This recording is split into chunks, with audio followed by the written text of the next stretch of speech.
দর্শক আজকের ভিডিওতে আমরা যাচ্ছি রাঙামাটির কাপ্তাই লেকের একটি পাহাড়ি আদিবাসী পাড়ায়। বিশেষ করে কাপ্তাই লেক বিস্তৃত যতগুলি পর্যটক স্পট রয়েছে তার মধ্যে অন্যতম একটি পর্যটক স্পট হচ্ছে এই আদিবাসীদের পাড়া বা গ্রাম। যারা দূর দূরান্ত থেকে এই কাপ্তাই লেক ভ্রমণ করার জন্য আসেন তারা প্রত্যেকেই চেষ্টা করেন এই আদিবাসীদের পাড়া বা গ্রামে যাওয়ার জন্য। তাই আজকের এই ভিডিওতে আমরা দেখানোর চেষ্টা করব কি কি রয়েছে আদিবাসীদের এই পাড়ায়।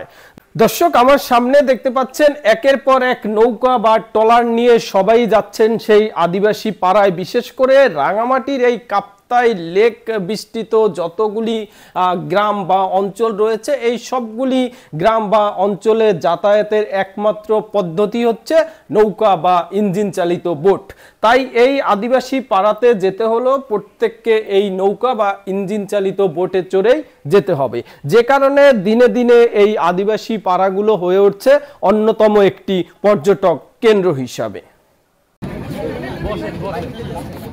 দর্শক এটি হচ্ছে সেই আদিবাসী গ্রাম বা পাড়া। এটি রাঙামাটির বরফকল উপজেলায়। যারা এই পাড়া বা গ্রামে ঘুরতে আসেন তারা এটিকে আদিবাসী পাড়া নামে চিনে থাকলেও স্থানীয়রা এটিকে মহিলা মার্কেট বলে থাকে। এর অন্যতম কারণ হচ্ছে এই পাড়ায় যতগুলি দোকান রয়েছে প্রত্যেকটি দোকানেরই বিক্রেতা হচ্ছে পাহাড়ি নারীরা। জি দিদি, এখানে যে সমস্ত পণ্য দেখতে পাচ্ছি এগুলো তো আপনাদের নিজেদের তৈরি করা, এগুলো কোথায় তৈরি হয়?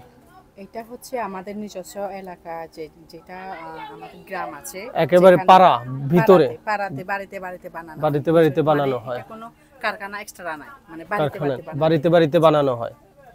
আচ্ছা, এটা কি? এটা হচ্ছে মকমল সুতার চাদর। এটার দাম কত? দাম ভাইয়া এটা 500 টাকা পড়বে। 500 টাকা।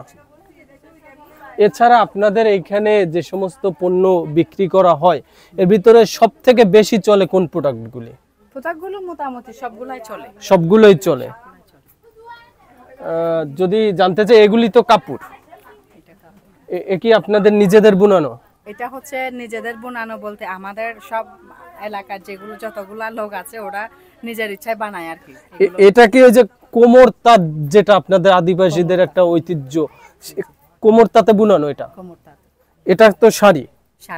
এটার দাম কত? এটা পড়বে আপনার 700 টাকা। 700 টাকা। আপনার এই স্টলে যত পণ্য আছে সবই আপনাদের এখানকার, বাহির থেকে কোনো পণ্য আসে না? যে এই যে এদিকের যে পণ্যগুলি এগুলি কোত্থেকে? এগুলিও কি আপনাদের এখানকার প্রোডাক্ট? মায়ানমারের। এটা মায়ানমারের প্রসাধনী ক্রিম বা রূপচর্চার জন্য যে সমস্ত প্রদর্শনী ব্যবহার করা ওইগুলি। আমরা এখানে সুন্দর সুন্দর ব্যাগ দেখতে পাচ্ছি, এগুলো সব এখানকার। যদি জানতে চাই এই ব্যাগটার দাম কত? এই ব্যাগটার দাম পড়বে আপনার 250 টাকা। 250 টাকা।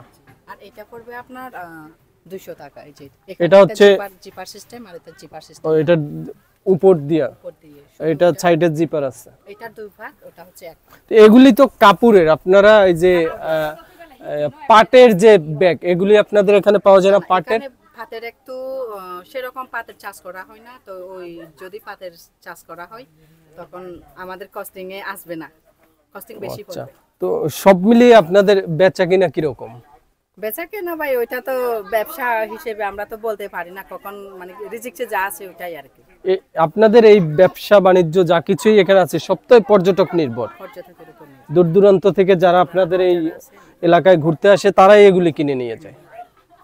ওকে, অসংখ্য ধন্যবাদ। Thank you.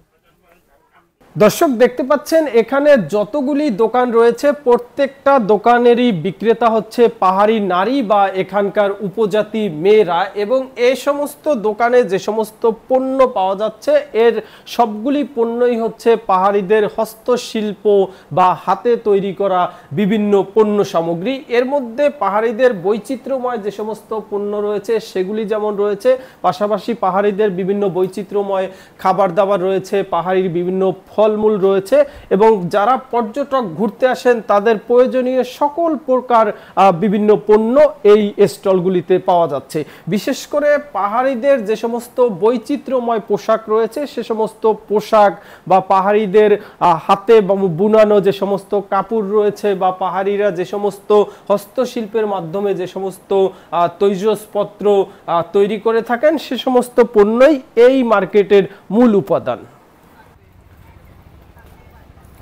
দাম কত এটার? 200 টাকা। 200 টাকা। এটা কি আপনাদের নিজেদের বানানো? হ্যাঁ, নিজেদের বানানো ভাই। এটা কিভাবে বানাইছেন? কি দিয়ে? সুতা? সুতা দিয়ে ভাই। সুতা দিয়ে গ্রামে তৈরি করি আর। কোথায় এগুলো তৈরি হয় কোথায়? গ্রামে ভাই। গ্রামের ভিতরে? গ্রামের ভিতরে। মন্দিরটা কোন দিকটায়? এই সিঁড়ি দিয়ে উপরে উঠতে হবে? দর্শক দেখতে পাচ্ছেন এখানে পাহাড়ি এক মেয়ে আনারস বিক্রি করছে। বিশেষ করে পাহাড়ে যে সমস্ত ফলমূল পাওয়া যায় তার মধ্যে অন্যতম হচ্ছে আনারস কিংবা ডাব, এবং পাহাড়ের এই সমস্ত ফলমূল দামেও অনেকটা কম হয়ে থাকে। 10 টাকা, এটা 20 টাকা, এটা হচ্ছে 30 টাকা পাহাড়ি আনারস। কই আমারটা একটু কাটেন। দেব ভাই, দাঁড়া। একটু বেশি ফালাই দিছেন। ও ভাই চোখ থাকলে তো বলবে, জিপ চলে যাবে তো ভাই।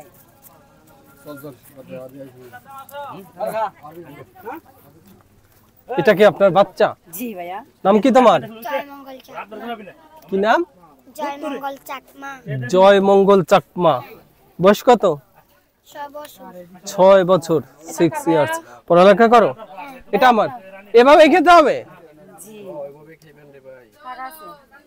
তো এই যে হাতে লাগবে, হাতে ই করবো কিভাবে? ও ভাই পানি টাকা নাই ভাইয়া।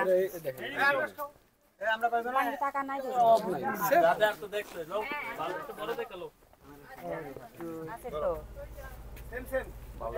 কত একটা? একটা ওই যে বড়টা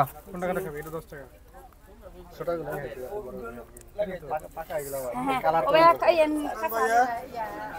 কত করে ডাব?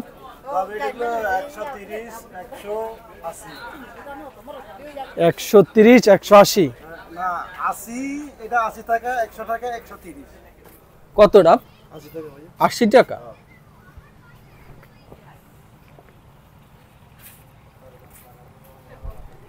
মিষ্টি না তো দাদা? এগুলো ভিটামিন, ভিটামিন এগুলো কালকা ডাব কি পাহাড়ি?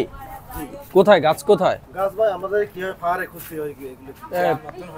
গ্রাম থেকে কি হয় আমরা খুঁজে আনি কি হয় পাহাড়ের ভিতরে? পাহাড়ের ভিতরে কি আপনাদের লাগানো না হইছে? না এগুলো কি হয় আমাদের পাহাড়ের লোকজনে লাগাইছে, আমরা ওখান থেকে কিনে আনি কি। ওটার ভিতরে তো নাই, আছে? না। দর্শক পাহাড়ি এ সমস্ত গ্রামে আসলে প্রায় দেখা যায় পাহাড়ি ক্ষুদ্র নিগোষ্ঠীর মানুষ বাঁশের তৈরি এক ধরনের চুঙ্গার মতো জিনিসে করে কি যেন খাচ্ছে। এটিকে তারা তাদের স্থানীয় ভাষায় বলে দাবাং, বা আমরা বাংলায় যেটাকে হোক্কা বলতে পারি। যদিও প্রাচীনকালে এ ধরনের চোল আমাদের সারা বাংলাদেশেই ছিল, তবে এখন পর্যন্ত পাহাড়ি এই ক্ষুদ্র নিগোষ্ঠীদের মধ্যে এই চোলটা রয়ে গেছে। আমরা একটু জানার চেষ্টা করব যে আসলে তারা এই বাঁশের তৈরি দাবাঙে করে কি খাচ্ছে বা কেন খাচ্ছে বা এটার প্রয়োজনীয়তা কি জানতে চাচ্ছি। এটা কি খাচ্ছেন? এটা ভাইয়া ওকা খাচ্ছে। ওক্কা? জি। এটা খেলে কি হয়? এটা খাইলে কি হবে ভাইয়া? গিলুক বাড়ি আর কি। গিলুক বাড়ি বলতে কি গিলুক বোঝায়? বুদ্ধি বাড়ি আর কি। মানে বুদ্ধি বাড়ে। এই এটা হোক্কা মাথা- খেলে বুদ্ধি বাড়ে। জি, মাথা একটু গরম হলে একটা খাই আর কি।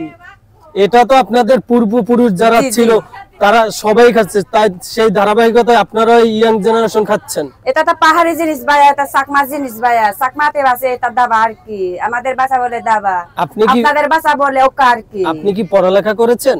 জি। তো পড়ালেখায় এই সব দ্রব্য সম্পর্কে আপনি কিছু জানতে পারেন নাই? জানতে কেন পারবো না ভাইয়া। তারপরেও আপনাদের নিজেদের ঐতিহ্য ধরে রাখার জন্য একটু একটু খাচ্ছেন, এই তো? জি, এটা আমাদের ভাইয়া, এটা চাকমাদের, এটাও জুতো আর কি। ও আচ্ছা, এটা আপনাদের ঐতিহ্যের একটা অংশ। জি। আপনার নাম কি? আমার নাম কাজল আর কি। কাজল? জি। এই যে ব্যবসা দেখতে পাচ্ছি আনারস, এটা তো আপনার? জি। কতদিন যাবত এই ব্যবসার সাথে জড়িত? ওইগুলো অনেক বছরে জড়িত আছে। অনেক বছর যাবত? জি। আপনার বর্তমান বয়স কত? আমাদের বয়স, আপনার বর্তমান বয়স কত?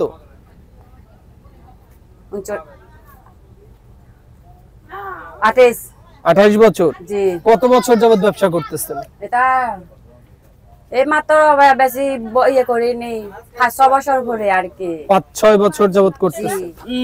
এটা কি রকম, মানে এখান দিয়ে এরকম টান মারেন এরকম? আর দিলে দিবা কই দিয়া আই অনেক এলো। দর্শক, রাঙামাটির এই বৈচিত্র্যময় পাহাড়ি গ্রাম থেকে আজ এ পর্যন্তই। দর্শক, আমরা প্রতিনিয়তই ছুটে চলছি পথ থেকে পথে, পাহাড় থেকে পাহাড়ে, আমাদের দেশের ইতিহাস, ঐতিহ্য, সভ্যতা, সংস্কৃতি, প্রত্নতাত্ত্বিক নিদর্শন সহ উল্লেখযোগ্য পর্যটক স্পট সমূহ আপনাদের মাঝে তুলে ধরার জন্য। তাই যারা কষ্ট করে আমাদের এই ভিডিওটি শেষ পর্যন্ত দেখছেন, আপনাদেরকে অসংখ্য ধন্যবাদ জানিয়ে আজকের মতো এখানেই বিদায় নিচ্ছি। সবাই ভালো থাকবেন। খোদা হাফেজ।